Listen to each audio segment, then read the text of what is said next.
Hello guys, welcome back to our YouTube channel. So in today's video I'm going to be showing you how to use Remini and improve the quality of a scanned document. Alright, so if you want to do that, open your Remini application. So basically I'm going to look for a scanned document. As you can see over here, this is a scanned document. Alright, so I want to enhance the scanned document and I improve its quality.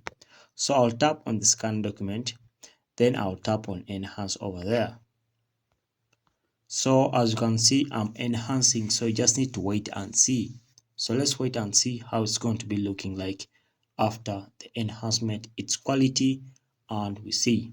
Alright, so as you can see the scan document before, how it was looking like, and after enhancing it using Remini.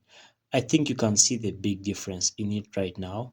Okay, so before it was like this, it wasn't clear, the quality was totally bad, but after enhancement, this is what it is right now, guys. All right, so thank you for watching. If you found value in this video, please like and subscribe. We shall meet in the next video.